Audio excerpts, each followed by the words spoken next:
Bismillahirrahmanirrahim. Innal hamdalillah hamdan katsiran thayyiban mubarakan fih kama yuhibbu rabbuna wa yardah. Ashhadu an la ilaha illallah wahdahu la syarika lah wa ashhadu anna Muhammadan abduhu wa rasuluh.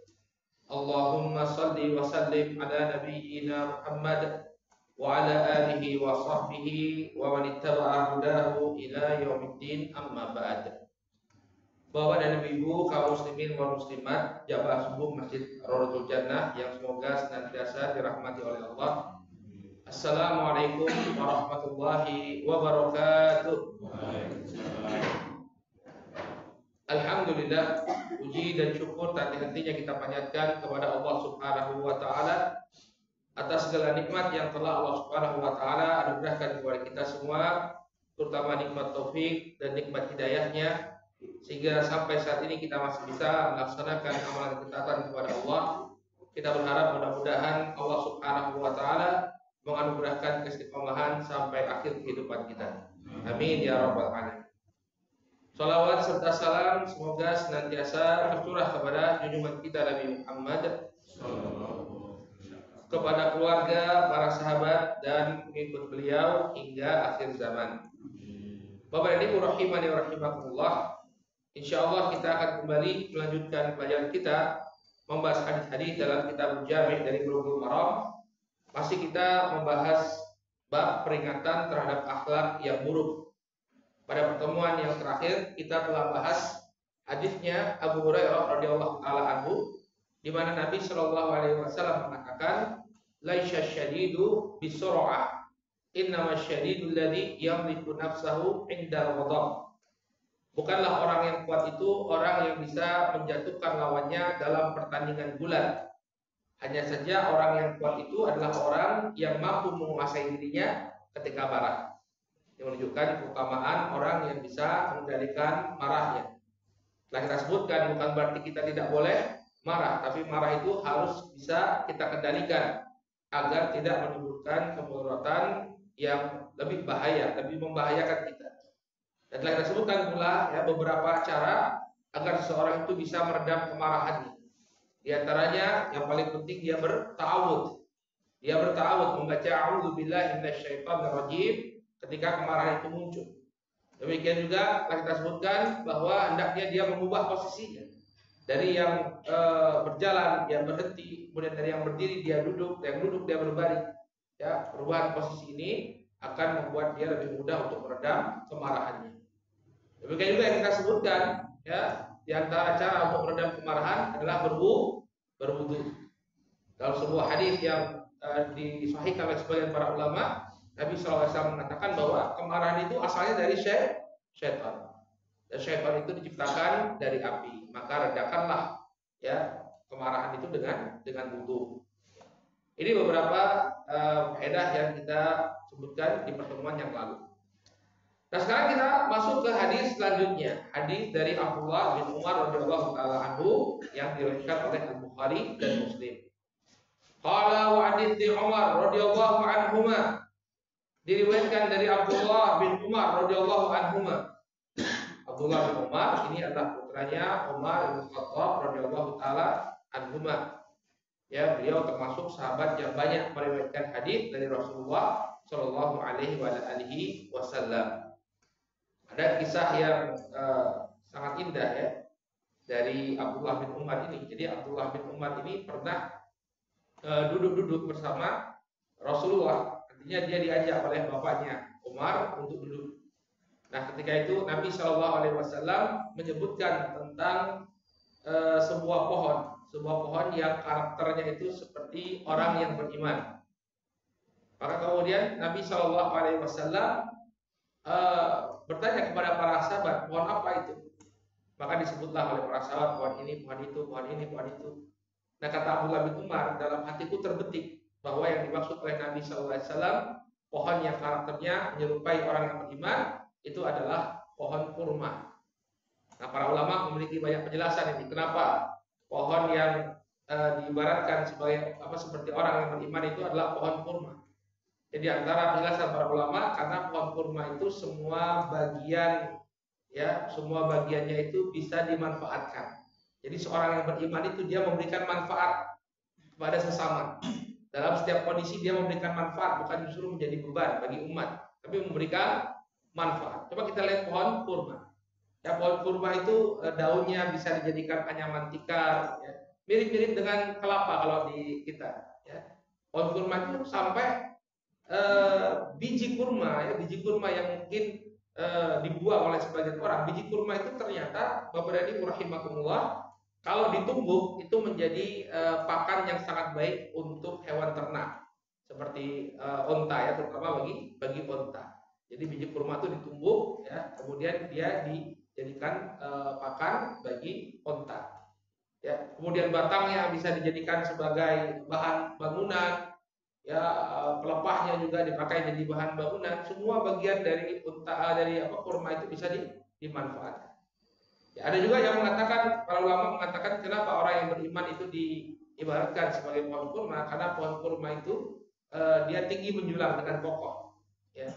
Jadi seorang mukmin itu dia punya akar yang kuat, ya, akar akidah yang kuat, kemudian menjulang kokoh, ya, dengan amalan-amalannya. Maka seperti itulah gambaran orang yang beriman. Nah, dalam hatinya Ibnu Umar terbetik ketika itu bahwa yang dimaksud oleh Nabi SAW ini adalah pohon kurma. Ya, ketika itu apa yang menghalangi Abdullah bin Umar? Karena beliau merasa masih kecil. Sementara yang di sekitar Nabi SAW ini sahabat-sahabat senior Bapak dan Ibu. Jadi beliau malu. Ya, maka kemudian beliau pun mengurungkan niatnya untuk menjawab. Jadi nggak jawab ini. Ternyata benar. Ya, innama hiya nakhlah kata Nabi. Pohon yang aku maksud itu adalah pohon kurma. Maka setelah majelis itu bubar, Abdullah bin Umar baru cerita sama bapaknya. Wahai bapakku, ya, sebenarnya tadi terbetik dalam hatiku ingin menjawab pertanyaan Rasulullah SAW. Tapi karena malu, ya, banyak sahabat-sahabat senior, jadi aku urungkan. Jadi jawabannya beliau sama dengan jawabannya Rasulullah SAW. Maka apa kata Umar? Andai saja kau menjawab pada waktu itu, maka itu lebih aku cintai daripada harta yang demikian dan demikian. Artinya seorang orang tua itu akan sangat bangga, ya, kalau anak itu berprestasi, berhasil menjawab pertanyaannya Rasulullah Shallallahu Alaihi Wasallam. Ini menunjukkan kecerdasan sahabat Abdullah bin Umar radhiyallahu taala anhuma. Beliau mengatakan, qala Rasulullah sallallahu alaihi wasallam. Rasul sallallahu alaihi wasallam bersabda, "Adzulmu dzulumatun yaumal qiyamah." Kedzaliman itu akan menjadi kedzaliman pada hari kiamat. Nanti kita jelaskan Bapak dan Ibu apa maknanya. Kedzaliman akan menjadi kedzaliman pada hari kiamat. Muttafaqun alaihi, hadisnya sahih, diriwayatkan oleh Al-Imam Al-Bukhari dan Muslim. Diriwayatkan oleh Al-Bukhari dan Muslim. Ya, kata Nabi SAW, kedzaliman itu akan menjadi kedzaliman yang bertumpuk pada hari kiamat. Nah, apa makna kedzaliman? Para ulama menjelaskan bahwa makna kedzaliman itu adalah wad'u syai' fi ghairi mawdi'ihi. Ya, meletakkan sesuatu tidak pada tempatnya, itu zalim. Meletakkan sesuatu tidak pada tempatnya. Jadi dia lawan dari adil, dari adil. Kalau adil itu kita meletakkan sesuatu pada tempatnya. Kalau zalim itu kita tidak meletakkan, kita meletakkan sesuatu, ya, bukan pada tempatnya. Wa akhdhul mar'i ma laysa lahu. Demikian juga zalim artinya adalah seseorang mengambil apa yang bukan haknya. Mengambil apa yang bukan haknya. Ini definisi kezaliman yang disebutkan oleh para ulama. Ya, makanya ketika orang itu mengambil apa yang bukan haknya, sebenarnya ini adalah hak rakyat, dia ambil, itu kezaliman itu. Itu kezaliman. Ya. Atau dia memukul orang lain, ya, tanpa alasan yang benar, maka itu juga kezaliman. Dia meletakkan pukulan itu tidak pada tempatnya. Orang itu tidak layak untuk dipukul, tapi dia pukul. Atau dia mencerca orang lain, ya, mencaci maki orang lain, padahal orang itu tidak layak untuk mendapatkan cacian, maka itu juga merupakan kezaliman. Atau dia menggibahi orang lain, nah gibah juga kezaliman. Menggibahi orang lain, padahal orang ini bukan termasuk yang berhak untuk digibahi, karena memang ada sebagian orang yang memang boleh untuk kita gibahi, yang disebutkan oleh An-Nawawi paling tidak itu ada 6. Misalnya orang yang melakukan kedoliman, itu boleh kita gibahi untuk mengangkat kedolimannya. Ya. Dan masih banyak lagi, ada 6 yang disebutkan oleh An-Nawawi. Tapi ketika dia nggak termasuk 6 golongan ini, lalu digibahi, maka itu juga merupakan kedoliman. Maka asal kata zalim, kata zulum itu kedoliman, itu artinya wad'u syai' fi ghairi mawdihi wa akhdul mar'i ma laysa lahu. Seseorang itu meletakkan sesuatu tidak pada tempatnya, atau dan juga mengambil atau dan mengambil apa yang bukan menjadi haknya. Nah, dalam hadis Abdullah bin Umar ini Nabi Shallallahu Alaihi Wasallam menyebutkan adzulmu dzulumatun yaumal qiyamah. Kedzaliman akan menjadi kedzaliman yang bertumpuk pada hari kiamat. Apa makna kedzaliman akan menjadi kedzaliman yang bertumpuk pada hari kiamat? Ini ada 2 tafsiran di antara para ulama. Ya, paling tidak ada 2 tafsiran, 2 penjelasan dari para ulama. Makna kedzaliman itu akan menjadi kedzaliman yang bertumpuk pada hari kiamat. Ya, tafsiran yang pertama, maksud dari kedzaliman ini adalah kegelapan. Ya, jadi kalau kita masukkan ini ke dalam hadis, berarti hadisnya itu bermakna kedzaliman itu akan menjadi kegelapan yang bertumpuk pada hari kiamat. Apa maksudnya? Kedzaliman itu akan menjadi kegelapan, artinya orang yang berbuat zalim itu nanti akan dipadamkan cahayanya oleh Allah Subhanahu wa taala. Ya. Aslinya orang-orang yang beriman, mereka akan diberikan cahaya oleh Allah Subhanahu wa taala nanti pada hari kiamat, tubuhnya bercahaya. Allah Subhanahu wa taala berfirman dalam surat Al-Hadid ayat yang ke-12. Yauma taral mu'minina wal mu'minat yas'a nuruhum baina aydihim wa bi aymanihim. Ya. Engkau akan melihat ya pada hari yauma tara, pada hari di mana engkau akan melihat ya orang-orang yang beriman baik laki-laki maupun wanita yas'a nuruhum baina aydihim. Yas'a nuruhum baina aydihim wa bi aymanihim. Ya. Cahaya mereka itu tampak. Jadi orang yang beriman menampakkan cahaya. Cahaya mereka tampak ya baina aydihim wa bi aymanihim, yang bersinar di hadapan mereka, demikian juga di sisi kanan mereka. Jadi orang-orang yang beriman nanti akan dianugerahi oleh Allah Subhanahu wa taala cahaya yang menampakkan ciri khusus bagi mereka pada hari kiamat nanti. Tapi tidak dengan orang-orang yang zalim. Mereka akan dimatikan cahayanya oleh Allah Subhanahu wa taala. Jadi ini tafsiran yang pertama dari adzulmu dzulumat yaumal qiyamah. Yang namanya kedzaliman itu akan menjadi kegelapan yang bertumpuk-tumpuk, membuat orang yang melakukannya ya tidak diberi cahaya oleh Allah Subhanahu wa taala. Kemudian tafsiran yang kedua, Bapak dan Ibu rahimani wa rahimakumullah, adzulmu dzulumatun yaumal qiyamah. Adzulm di sini maknanya adalah kesulitan dan kepayahan. Ya, ini bisa kita lihat pada ayat Allah Subhanahu wa taala dalam surat Al-An'am ayat ke-63. Di mana Allah Subhanahu wa taala menyebutkan ya man yunajjikum min dzulumatil barri wal bahri. Siapakah yang menyelamatkan kalian dari dzulumatil barri wal bahri? Ya, dzulumat dari secara letterless itu kita terjemahkan kegelapan daratan dan kegelapan di laut.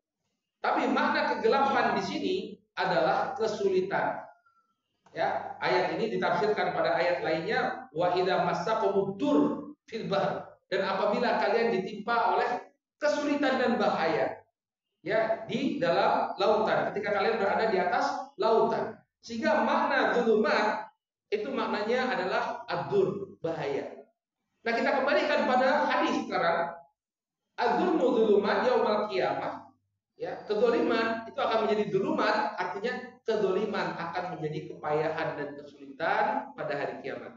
Artinya orang-orang yang melakukan kedzaliman selama hidupnya di dunia, dia akan mengalami berbagai macam kesulitan dan kepayahan yang bertumpuk-tumpuk pada hari kiamat.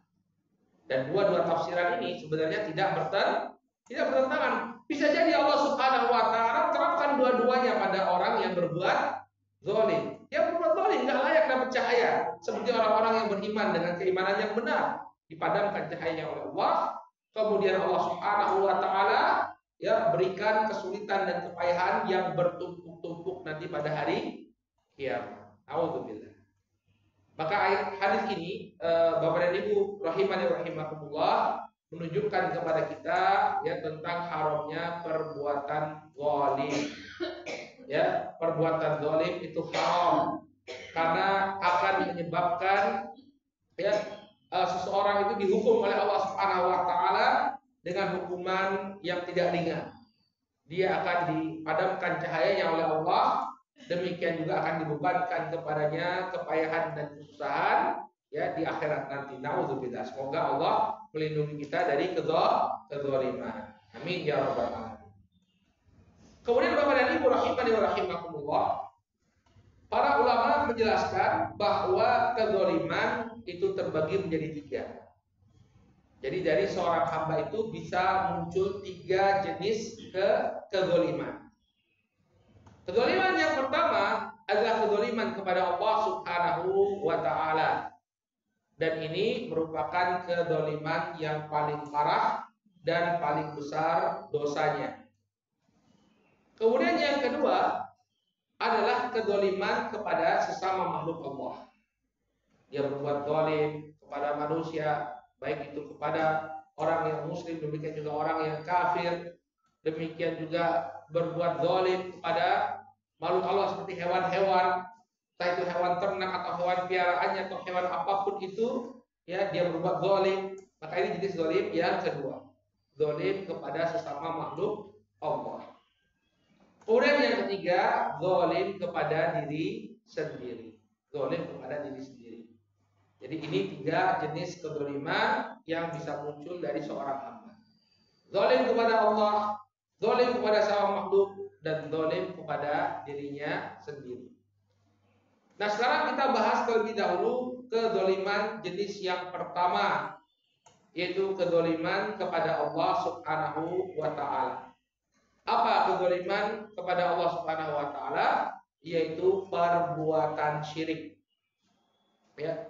Dan ini merupakan kezaliman yang paling besar, kezaliman yang paling parah.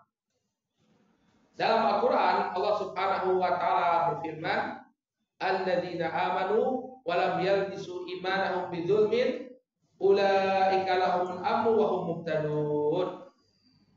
Ya, dalam surat Al-An'am ayat ke-82 Allah Subhanahu wa taala berfirman, ya, orang-orang yang beriman dan tidak mencampur adukan keimanan mereka dengan kezaliman. Ulaika lahumul amnu wa hum muhtadun. Maka mereka inilah yang akan mendapatkan keamanan dan mereka diberikan petunjuk oleh Allah Subhanahu wa taala.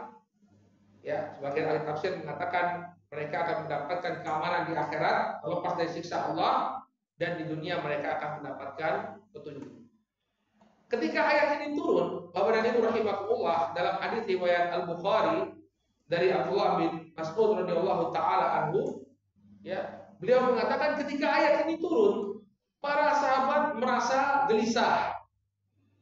Ya, kenapa? Karena kan tiga kezaliman tadi ya, ada kezaliman terhadap diri sendiri. Kezaliman kepada diri sendiri adalah dengan melakukan perbuatan dosa. Nah, bagaimana seseorang bisa mendapatkan keamanan di akhirat padahal dia sendiri melakukan perbuatan dosa? Jadi tidak ada di antara kita, kata para sahabat, ya, ayyuna lam yalbas imanahu bidzulmin. Siapa di antara kami wahai Rasulullah yang tidak pernah mencampurkan keimanannya dengan kezaliman? Ya, paling tidak kami mendolimi diri kami. Artinya kami berbuat dosa. Ini namanya manusia. Ini sudah pernah kita bahas panjang lebar dalam hadis kullu bani Adam khata'. Setiap anak Adam itu pasti pernah melakukan kesalahan, pasti pernah melakukan perbuatan dosa. Jadi para sahabat ngeri, ya udah selama-lamanya kita gak bakalan dapat keamanan di akhirat nanti. Kenapa? Karena kita pasti pernah melakukan perbuatan zalim. Maka mereka mengadu kepada Rasulullah SAW, ayyuna lam yalbas imanahu bidzulmin ya Rasulullah. Siapa di antara kita wahai Rasulullah yang gak pernah mengotori keimanannya dengan kezaliman? Semuanya pernah. Maka Nabi SAW mengatakan, Laisa kadzalik, bukan itu yang dimaksud. Jadi para sahabat itu walaupun mereka itu adalah orang-orang Arab yang paling fasih bahasa Arabnya, tapi ternyata untuk Al-Qur'an kita nggak bisa hanya mengandalkan bahasa Arab, tapi perlu petunjuk dari Nabi SAW agar bisa memahaminya dengan benar. Ternyata kedzaliman di dalam ayat ini tidak seperti yang ada di benak para sahabat, kedzaliman secara umum. Tapi ternyata kedzaliman yang paling besarlah yang membuat seseorang itu terhalangi dari mendapatkan petunjuk dan juga keamanan dari Allah Subhanahu wa taala, yaitu syirik. Nabi mengatakan, "Ala tasma'un?" Ya, "Ala tasma'un qaula Luqman li ibnihi, inna syirka la dzulmun 'adzim." Tidakkah kalian mendengar apa yang disampaikan oleh Luqman kepada putranya? Inna syirka la dzulmun 'adzim. Sesungguhnya syirik itu merupakan kezaliman yang terbesar. Maka Bapak dan Ibu rahimani wa rahimakumullah, maksud dari ayat dalam surat Al-An'am ayat ke-82 tadi, maksudnya adalah orang-orang yang beriman kemudian tidak mencampur adukan keimanannya dengan kesyirikan, maka mereka akan mendapatkan keamanan dan petunjuk dari Allah Subhanahu wa taala. Nah, syahid dari kisah ini bahwa ya kezaliman yang besar itu adalah kezaliman yang dilakukan oleh seorang hamba kepada Allah Subhanahu wa taala, yaitu apa? Menyekutukan Allah, mensyirikkan Allah Subhanahu wa taala. Ya. Kenapa kita katakan ini sebagai kezaliman? Karena dia tidak meletakkan sesuatu pada tempatnya. Allah Subhanahu wa taala itu harusnya menjadi yang satu-satunya dia ibadahi, tapi dia melakukan kesyirikan. Ya. Dia serahkan ibadahnya kepada yang selain Allah Subhanahu wa taala. Misal, ya, harusnya berdoa itu kepada Allah, tapi dia datang ke tempat-tempat pesugihan. Ya, minta harta, minta kemakmuran dari ya makhluk-makhluk halus yang berkuasa di sana.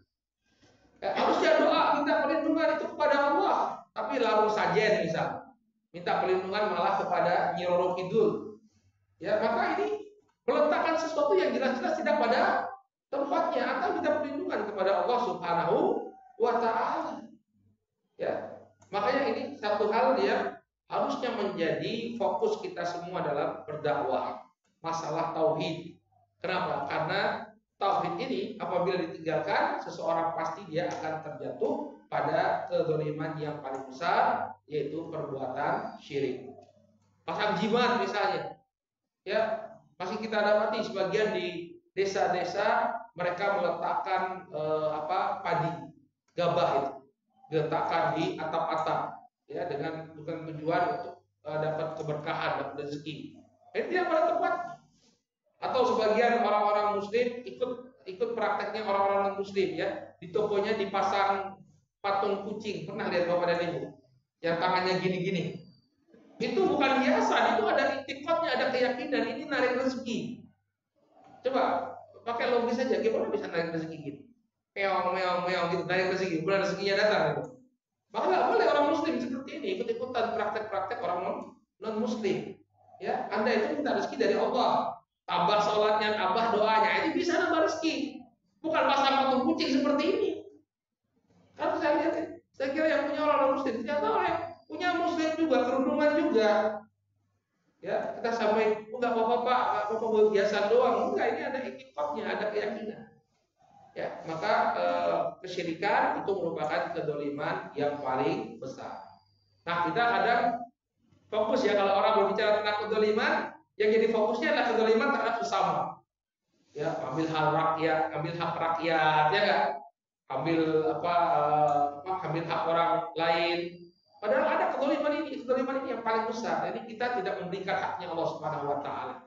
Ya, kita memalingkan salah satu bentuk ibadah kita kepada yang selain Allah Subhanahu wa taala. Maka ini kezaliman yang paling besar dan yang paling harus kita waspadai, yaitu perbuatan syirik ini merupakan kezaliman kepada Allah Subhanahu wa taala. Kemudian yang kedua, kezaliman kepada sesama, ya, baik itu kepada sesama manusia, demikian juga kepada sesama makhluk Allah. Nah, ini nggak boleh. Dalam sebuah hadis qudsi, hadisnya diriwayatkan oleh Imam Muslim dari sahabat Abu Dzar Al-Ghifari radhiyallahu taala anhu, Nabi Shallallahu alaihi wasallam mengatakan, ya, qala Allah taala, Allah Subhanahu wa taala berfirman, "Ya ibad, inni haramtu dzulma 'ala nafsi wa ja'altuhu bainakum muharrama fala tadzalamu." Wahai hamba-hambaku, sesungguhnya aku mengharamkan kezaliman pada diriku. Artinya Allah itu tidak pernah melakukan perbuatan zalim. Maka jangan khawatir kalau panjenengan itu beramal pasti akan balas oleh Allah Subhanahu wa taala. Karena Allah itu sangat jauh dari zalim, bahkan Allah tidak zalim, tidak pernah berbuat zalim. Ya, kalau kita beramal saleh itu pasti akan mendapatkan balasan dari Allah Subhanahu wa taala. Akan mendapatkan balasan dari Allah Subhanahu wa taala. Ya, ini haramtu dzulma 'ala nafsi. Karena Nabi kata Allah Subhanahu wa taala, sesungguhnya aku mengharamkan kezaliman pada diriku. Wa ja'altuhu bainakum muharraman. Dan aku telah jadikan kezaliman itu haram di tengah-tengah kalian. Enggak boleh kalian kemudian saling menzalimi. Fala tadzalamu. Maka janganlah kalian saling menzalimi. Ya, enggak boleh seseorang itu kemudian menzalimi orang lain. Ya, jangan sampai dia menzalimi orang lain. Ya, hati-hati. Ya, kita sering sekali ya melihat kezaliman itu di tengah-tengah kita. Ya, misalnya ada dalam kehidupan bertetangga, ya, nyetel suara musik keras-keras. Ya, padahal tetangganya sedang istirahat, ya, tetangganya sedang punya aktivitas, atau saudara tidak suka musik, ya, tetangganya nyetel musik keras-keras, akan-akan semua orang harus dengar, apalagi sambil karaoke, ya, sambil karaoke. Ya, saya punya tukang listrik itu cerita kan, beliau punya rumah itu sekarang pindah ke dekat rumah kami. Dulu rumahnya di daerah Kalasan, daerah Prambanan. Nah, mau mas pindah itu karena tetangganya itu ya sering kalau malam-malam itu pulang kerja karaokean. Ditegur nggak bisa ditegur, Pak RT pun nggak bisa berbuat apa-apa. Preman, pengusaha son korek, pengusaha son. Jadi pulang-pulang kerja itu karaokean, nggak peduli sama tetangganya. Akhirnya tetangganya pindah. Hati-hati ya, ini kedoliman ya. Ya, membuat orang lain terganggu, ini kedoliman. Atau yang sering terjadi di komplek-komplek perumahan, orang punya mobil tapi nggak punya garasi, sehingga apa? Memakan jalan umum. Nggak boleh yang seperti ini. Jalan umum itu fasilitas fasum, dipakai bersama. Jangan kemudian dipakai untuk sendiri. Bahkan ada sebagian yang viral ya. Jalan umum dipakaikan atap, dikasih atap untuk tempat dia parkir. Ini nggak boleh seperti ini. Zalim namanya. Itu jalan umum, kecuali jalan dia sendiri. Ya, misalnya dia punya tanah gitu kan, punya tanah kemudian ya sudah saya pakai kalau ada orang yang mau lewat, monggo silakan, tapi ini tetap tanah saya, itu beda kasus. Tapi kalau jelas-jelas pasung jalan umum dia pakai untuk kepentingannya sendiri, ini nggak boleh. Kan masih bisa lewat, iya bisa lewat, tapi kan hak orang untuk berjalan dengan nyaman itu hilang. Bahkan kalau ada berpapasan kita harus tunggu dulu ya. Kenapa? Ada parkirnya mobilnya jenengan di sana, nggak boleh yang seperti ini. Ya. Khawatir kita nanti di akhirat jadi orang yang bangkrut. Masya Allah, sergap ke masjid, pengajian ikut banyak sedekah, tapi kita lupa ya mengkoreksi, mengevaluasi ternyata ada kezaliman yang kita lakukan. Maka hati-hati ya dari masalah kezaliman kepada sesama. Ya, atau buang sampah misalnya ya, buang sampah misalnya. Misalnya dia ada bangkai misalnya tidak dia tanam tapi dia buang ke sampah sehingga membuat atau menyebarkan bau busuk. Banyaklah kezaliman yang terjadi di tengah-tengah kita. Terus anak-anak muda sekarang, Pak Bapak kalau misalnya punya anak ya dikasih motor, coba cek knalpotnya, jangan jadi knalpot yang zalim, knalpot brong. Ya, kadang apalagi ada motor yang spesial itu yang memang bikin budek kuping gitu ya. Saya tuh tinggalnya dekat stadion. Kalau ada acara kumpul motor, nggak tenang betul kita. Ya, apalagi kumpulan, mohon maaf lah, sebut merek aja lah, RX King gitu. Nggak tenang kita. Ya, maka ini kezaliman yang nanti di akhirat itu akan dihitung. Ya, ketika Anda pakai motor itu coba perhatikan jangan sampai mengganggu orang. Ya. Nah, ini kedoliman yang terjadi pada diri kita. Nah, kemudian selain kepada sesama makhluk, bahkan dalam Islam itu nggak boleh dolim sama makhluk Allah yang lain, kepada hewan nggak boleh dolim. Yang mereka memang tidak punya akal, tapi tidak boleh kemudian kita perlakukan dengan dolim. Ini bagi yang punya peliharaan ini. Bagi yang punya peliharaan, kalau punya peliharaan itu dipelihara dengan baik, kasih makan, kasih minum, ya. Kalau misalnya jenengan tidak mampu untuk memberi makan dan minum, lepaskan, biarkan dia untuk mencari makan sendiri. Tapi jangan sampai hewan itu dikurung tapi tidak dikasih makan. Ada seorang wanita itu yang masuk neraka. Nabi SAW mengatakan, ya udzibat imra'atun fi hirrah. Ada seorang wanita yang diadab oleh Allah Subhanahu wa taala hanya karena seekor kucing. Ya, apa yang dilakukan? Dia kurung kucingnya itu, tapi tidak dia beri makan, tidak dia beri minum. Dan tidak juga dia lepaskan biar bisa berburu tikus atau berburu apapun, cari makan. Nggak dia lepas, dia kurung sampai kucingnya mati. Maka apa kata Nabi SAW? Udziba, maka dia diadab oleh Allah Subhanahu wa taala. Maka hati-hati, walaupun kepada hewan jangan kita kemudian sembarangan berbuat zalim. Ya, kucing nggak salah apa-apa ditendang, keren gitu ya. Hati-hati. Ya, kalau ingin usir dengan cara yang baik. Bahkan dalam ibadah kurban, kita kan disuruh nyembelih hewan itu. Nabi SAW itu memerintahkan kita sedemikian rupa agar tidak menzolimi hewan kurban tadi. Kata beliau alaihi salatu wasallam, innallaha katabal ihsan ala kulli syai'. Sesungguhnya Allah Subhanahu wa taala ini telah mewajibkan perbuatan ihsan, perbuatan baik pada segala sesuatu. Fa idza qataltum fa ahsinul qitlah. Kalau kalian ingin membunuh, maka bunuhlah dengan cara yang baik. Misalnya dalam perang, dalam peperangan. Kalau musuh itu sudah berhasil kita bunuh, ya sudah. Jangan kemudian kita mutilasi badannya. Ya, kalau orang-orang kafir itu, mereka kalau perang itu kadang sadis sekali, ya, dimutilasi. Ya, waktu perang kemerdekaan Aljazair itu tahun 1960, 67, 66 itu keganasan orang-orang Prancis itu luar biasa di Aljazair. Itu kalau mereka membunuh penjual Aljazair itu dipotong kupingnya kemudian dijalin pakai kawat sebagai souvenir.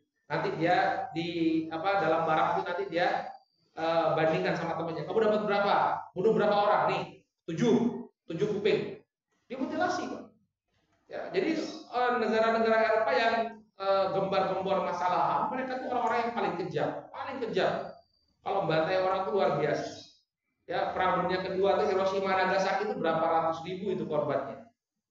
Ya kan baru Agustus ini kan diperingati itu Hiroshima dan Nagasaki. Ya mereka nggak tereng-aleng-aleng, yang dibom itu bukan pasukan militer, Pak. Kota Hiroshima Nagasaki itu ya penduduk sipil kayak kita ini dibom, ya bom atom. Kalau bicara tentang hak asasi manusia, ngawur aja ya. Ya coba lihat sejarahnya mereka. Di Prancis itu, Pak, sampai berapa tahun yang lalu itu ada museum isinya tengkorak para mujahidin. Ya, baru berapa tahun yang lalu sejak revolusi Arab itu baru presidennya berani minta ke Prancis untuk mengembalikan tengkorak-tengkorak itu. Jadi dimuseumkan, gitu, Pak. Ditaruh di museum.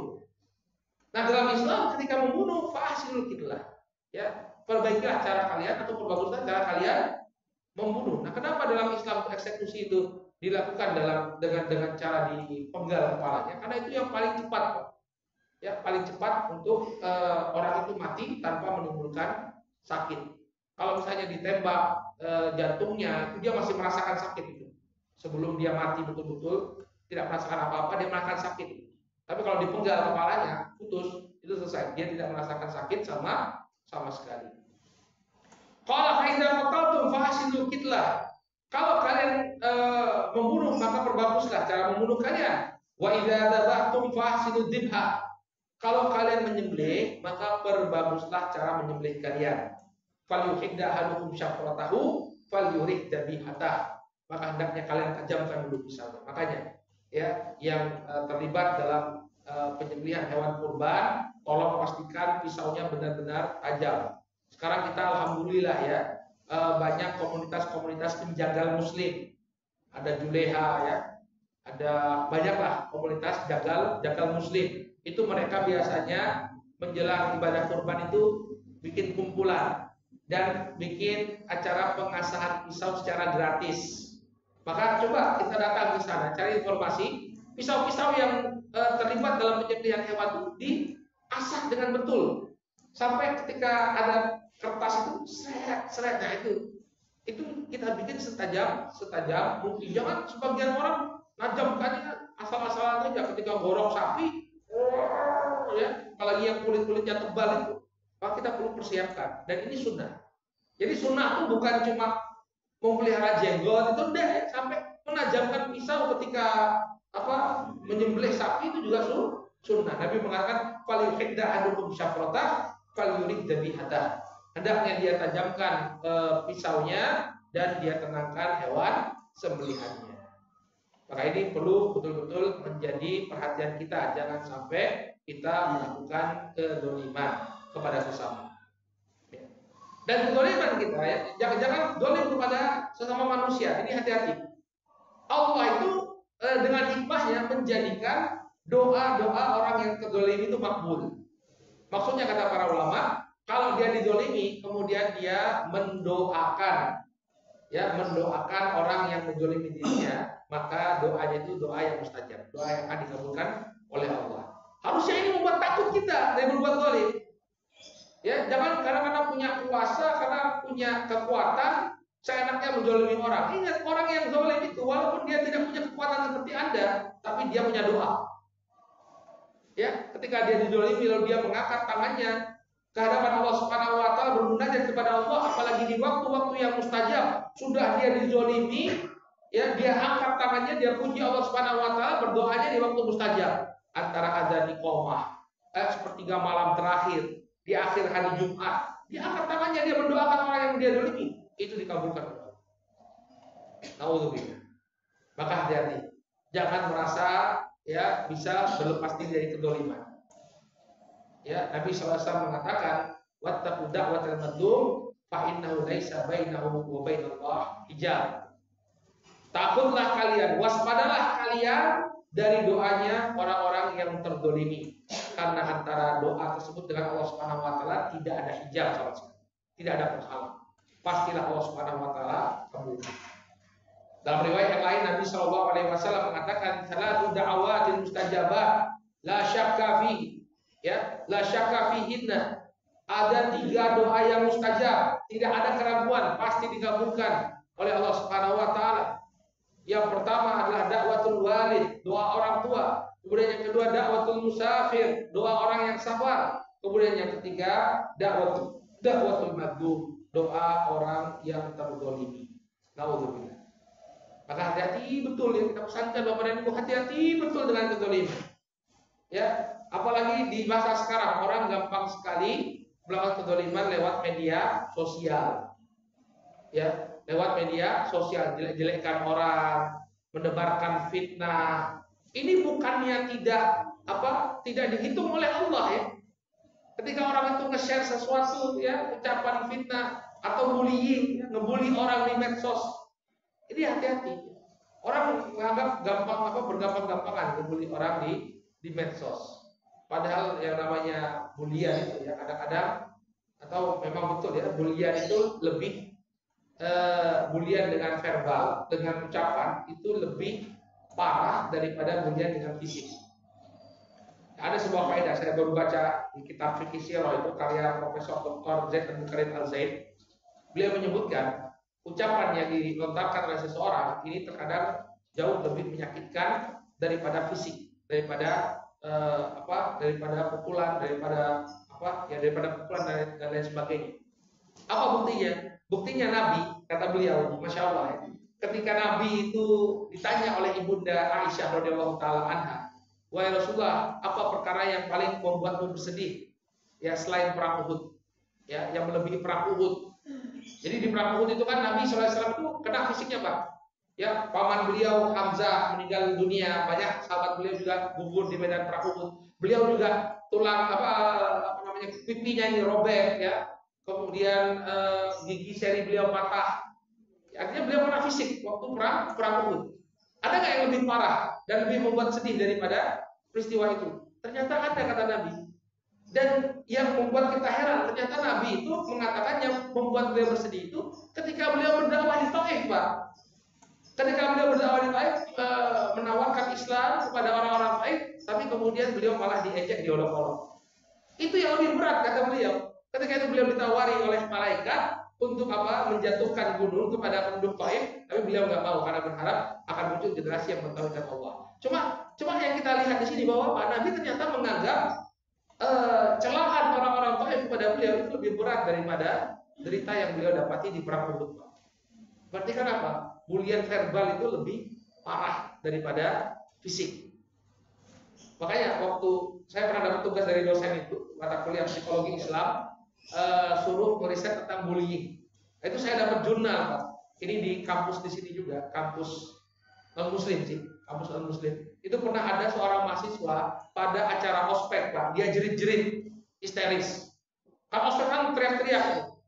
Ketika ditelusuri oleh dosennya, dosen psikologinya, ternyata dia itu selama sekolah itu suka dibully, diteriakin, disorakin di depan khalayak ramai. Ketika dia ospek dengan orang teriak-teriak, batinnya itu berkecamuk sampai kemudian apa?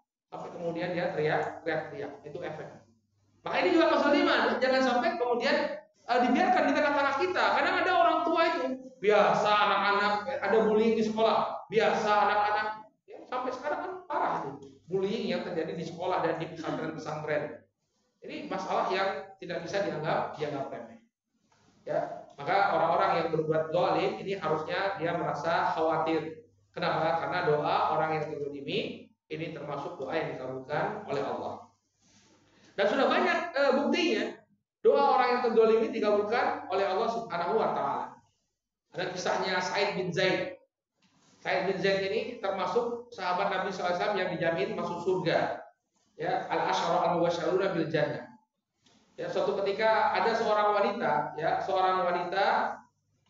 yang menuduh Sa'id bin Zaid ini mengambil tanah miliknya.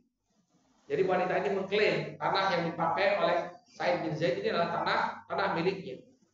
Maka kemudian kata Sa'id bin Zaid, jangan khawatir, dia nggak merasa khawatir. Dia katakan, man akhadha syabran minal ard bi ghairi haqqihi tuwiqa fi sabi aradin yaumal qiyamah.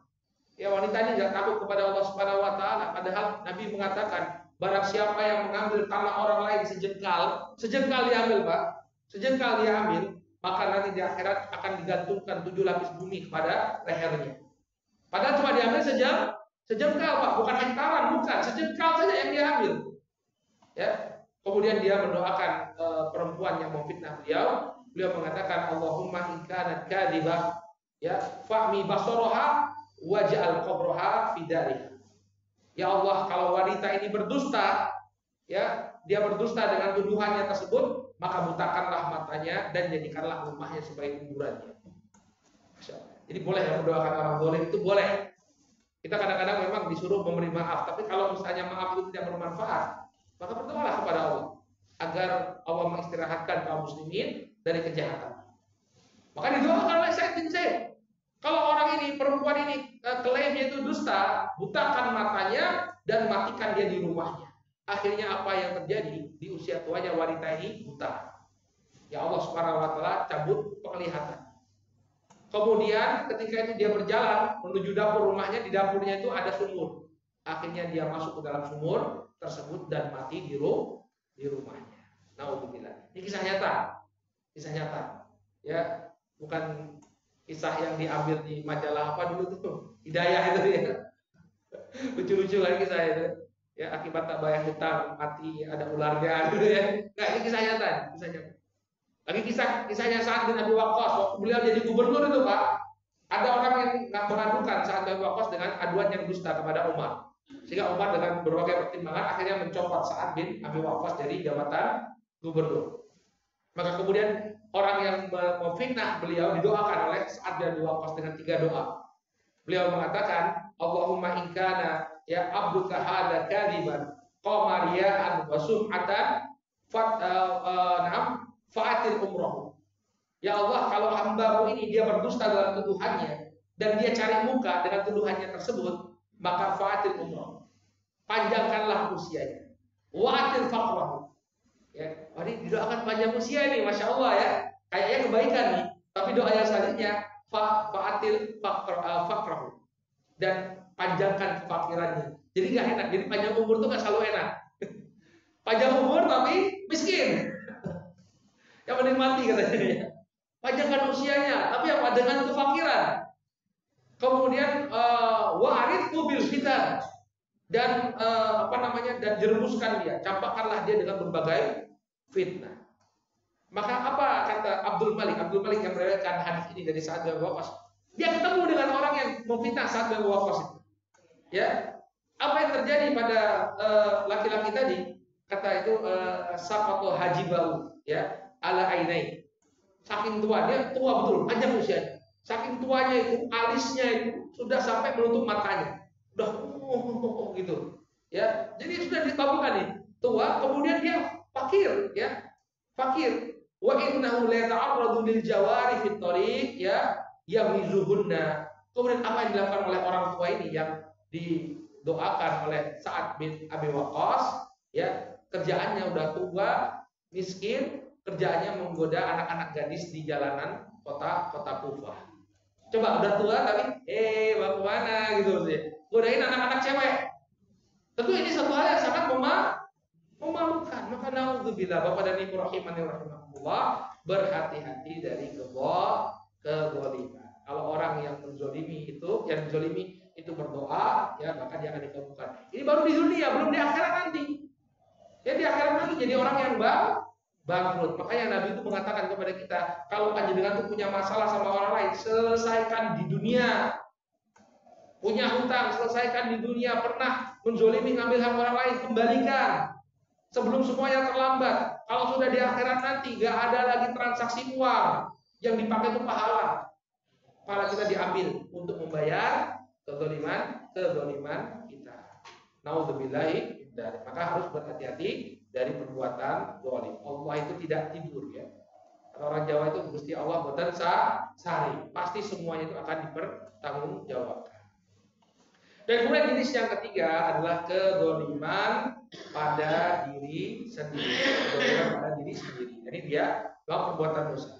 Ya, harusnya kita jadi hamba yang taat, sudah diberikan berbagai macam nikmat oleh Allah, tapi malah kita balas kebaikan Allah dengan bermaksiat kepadanya. Maka ini juga merupakan kezaliman. Faminhum dzalimun li nafsihi. Di antara hamba-hamba Allah itu ada yang melakukan kezaliman pada dirinya. Maka ini pun harus kita jauhi. Walaupun ini kezaliman yang paling ringan, tidak melibatkan orang lain, tapi ini juga harus kita waspadai. Jangan kemudian bermudah-mudahan dengan perbuatan dosa. Wa akhiran, dan sebelum kita tutup, Bapak dan Ibu rahimakumullah, ya, kita itu selain mencegah diri kita dari kezaliman, kita pun hendaknya berupaya untuk mencegah saudara kita dari berbuat zalim. Unsur akhoka zaliman au madluman. Tolonglah saudaramu baik ketika dia berbuat zalim atau ketika dia dizalimi. Maka para sahabat bertanya kepada beliau alaihi salatu wasallam, wahai Rasulullah, kalau menolong orang yang dizalimi kami paham. Bagaimana menolong orang yang dizalimi, yang menzalimi? Menolong orang yang berbuat zalim bagaimana, wahai Rasulullah? Maka beliau alaihi salatu wasallam mengatakan, cegahlah dia dari perbuatan zalim. Ya, maka kita berupaya kalau ada orang yang ingin melakukan kezaliman, kita cegah. Misalnya ingin menggibahi orang, ya, kita cegah, kita sampaikan, nggak boleh kita menggibahi orang lain. Ya, ketika ada orang yang ingin mengambil hak orang lain, ya, kita sampaikan bahwa ini hak orang lain, zalim ini nggak boleh. Ya, jadi kita bukan hanya mendiamkan begitu saja, tapi berupaya untuk mencegahnya dari berbuat zalim. Baik, wallahu taala a'lam bishawab. Mungkin ini yang bisa kita sampaikan pada kesempatan kali ini. Insyaallah pada pertemuan yang akan datang kita akan bahas hadisnya Jabir, ya, tentang keburukan akhlak, yaitu pelit, bakhil. Nabi mengatakan, wattaqus syuh. Takutlah kalian, khawatirlah kalian dari sikap pelit. Fa innahu ahlaka man kana qablakum. Karena pelit itu menghancurkan umat-umat sebelum kalian. Apa maksudnya ini? Bagaimana kok kebakilan, kepelitan ini bisa membuat binasanya suatu kaum? Insya Allah kita bahas di pertemuan yang akan datang. Bismillah ta'ala. Baik, sebelum kita tutup, kalau ada pertanyaan kami persilakan. Tafadhalu barakallahu fikum. Ya, silakan Ibu. Waalaikumsalam warahmatullahi wabarakatuh. Masalah apa, Bu? Dolim, ya.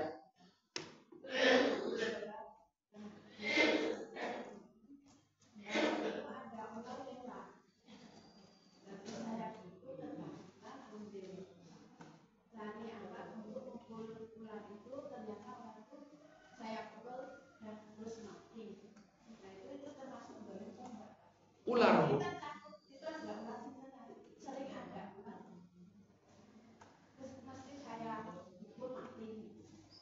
Ular ya, Bu. Ular ini ada kasus sendiri, Bu. Ada hadisnya yang mengatakan jangan dipukul tapi disuruh keluar. Karena bisa jadi itu jin. Karena itu bisa jadi jin. Tapi coba saya jadikan PR ya, Bu ya. Pernah saya baca keterangan sebagian para ulama kalau ada hadisnya, kalau ada ular itu disuruh untuk pergi.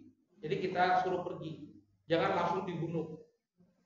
Ya, karena kalau dibunuh itu ya dia bisa menyebabkan kawan-kawannya marah dan nanti melakukan kezaliman kepada diri kita. Tapi ini dipending dulu saja. Nanti masalah jin yang masuk rumah, insya Allah kita bahas dengan lebih detail agar kita punya wawasan yang utuh ya, tentang masalah jin. Kapan masalah ular, kapan ular itu harus dibunuh, kapan ular itu kita persilakan keluar dari rumah kita. Karena ada pernah kejadian, bukan khurafat, ini benar-benar terjadi ya. Seorang bapak itu istrinya tinggal berapa hari lagi melahirkan. Dalam keadaan semuanya perfect ya. Tinggal nunggu hari saja, APL-nya berapa hari lagi. Kemudian ada ular masuk ke rumah dia pukul sampai mati. Apa yang terjadi? Bayinya dalam kandungan mati. Karena memang ada hadisnya yang melarang kita membunuh ular di rumah kita. Ya, insya Allah PR ya, Bu ya. Tolong diingatkan maksudnya. Kita bahas tentang bagaimana membunuh ular di dalam rumah. Baik, ada lagi yang ditanyakan? Silakan, Pak. Membunuh binatang.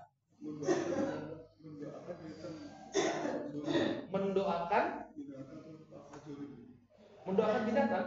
Jadi gini, saya punya atasan, dia menunjukkan kucing di oli. Dia masukkan kucing di oli. Di hidungnya. Terus saya sama teman saya, Mat, saksikan dia doa saya makbul juga ya. Ketika itu memang yang makbul, anaknya meninggal, dia cerai sama istrinya. Dia apa? Anaknya meninggal, dia cerai sama istrinya. Dan dicerai sama istrinya. Apakah termasuk zalim? Iya, jelas itu zalim, nyemplungin kucing oli ya, zalim. Tapi apakah kucing itu harus berdoa kepada Allah? Wallahu a'lam. Nggak tahu kita apakah dia berdoa, tapi yang jelas itu perbuatan zalim dan bisa jadi itu hukuman atas kezaliman yang dilakukan. Jadi walaupun kepada binatang kita nggak boleh doa zalim. Tapi apakah itu karena doa kucing yang berdoa? Wallahu a'lam. Silakan, Pak.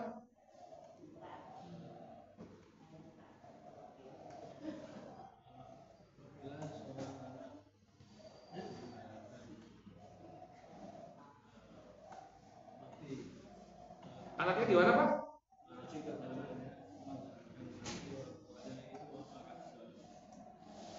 Anaknya mengharapkan orang tuanya mati ya. Ini jelas bukan bab zalim tapi bab durhaka, hukuk. Ya, durhaka kepada orang tua. Orang tuh berharap agar orang tuanya masih hidup agar dia berbakti, tapi dia malah justru mengharapkan orang tuanya mati. Ya, seburuk apapun orang tua, ya mungkin tidak adil kepada anaknya, sering berbuat yang jelek kepada anaknya, ya dia tetap mendoakan kebaikan bagi orang tuanya. Doakan hidayah. Ya, karena Nabi SAW mengatakan raghiba an abdin adraka abawaihi aw ahaduhuma ya wala yudkhilul jannah. Celaka dan rugilah seorang anak yang mendapati kedua orang tuanya masih hidup atau salah seorang di antara mereka masih hidup tapi tidak memasukkannya ke dalam surga.